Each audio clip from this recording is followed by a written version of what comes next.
গাইবান্ধার সাংবাদিকরা হুঁশিয়ারি উচ্চারণ করে বলেছেন, আর কোনো সাংবাদিক নিহত হওয়ার আগে সারা দেশে সাংবাদিকদের ঐক্যবদ্ধ শক্তিতে দুর্বৃত্ত ও তাদের গডফাদারদেরকে রুখে দেয়া হবে। এ কারণে শুধু কলম বা ক্যামেরায় নয়, হাতে হাত রেখে প্রতিরোধ গড়ে তোলার আহ্বান জানান তারা। গাইবান্ধার আইনশৃঙ্খলার অবনতিতে উদ্বেগ প্রকাশ করে সাংবাদিকরা। গাইবান্ধা প্রতিনিধি মোহাম্মদ ওয়াসিম রেজার তথ্যচিত্রে বিস্তারিত। গাইবান্ধা প্রেস ক্লাবের আয়োজনে শনিবার দুপুরে মানববন্ধন ও প্রতিবাদ সমাবেশে বক্তারা কথা বলেন। গাজীপুরে সাংবাদিক আসাদুজ্জামান তুহিন হত্যাকাণ্ডের প্রতিবাদ, হত্যাকারীদের গ্রেপ্তার ও দৃষ্টান্তমূলক শাস্তির দাবিতে গাইবান্ধা প্রেস ক্লাব সংলগ্ন ডিবি রোডে মানববন্ধন ও সমাবেশ অনুষ্ঠিত হয়। এতে জেলার প্রিন্ট ও ইলেকট্রনিক্স মিডিয়ার সাংবাদিকরা অংশগ্রহণ করেন।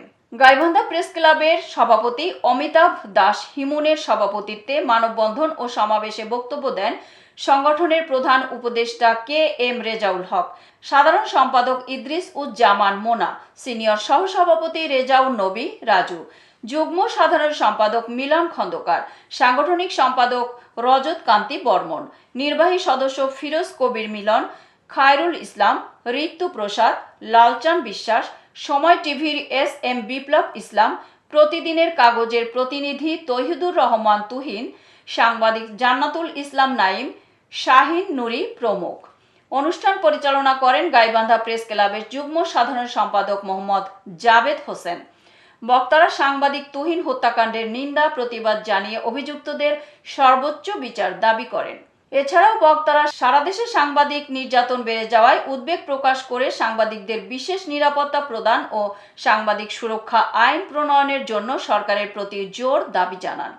উল্লেখ্য, ঢাকার গাজীপুরের চান্দনা চৌরাস্তায় গত বৃহস্পতিবার রাত 8টার দিকে সাংবাদিক আসাদুজ্জামান তুহিনকে কুপিয়ে হত্যা করে চিহ্নিত সন্ত্রাসী ও ছিনতাইকারী দলের সদস্যরা। তবে আজকে এই সমাবেশ বা এই আন্দোলন থেকে আমি একটি জিনিস আহ্বান করব, সেটি সারা বাংলাদেশের সাগরনদী সহ যতগুলো হত্যা হয়েছে সাংবাদিকদের সবগুলোর বিচার করতে হবে।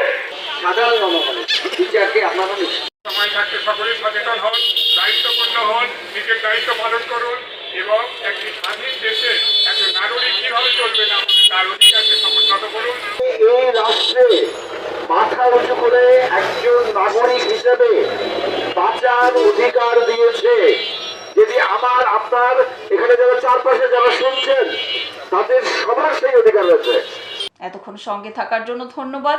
i1 টিভির নিয়মিত আপডেট পেতে ভিজিট করুন আমাদের ওয়েবসাইট, ফেসবুক, ইনস্টাগ্রাম ও ইউটিউব চ্যানেলে।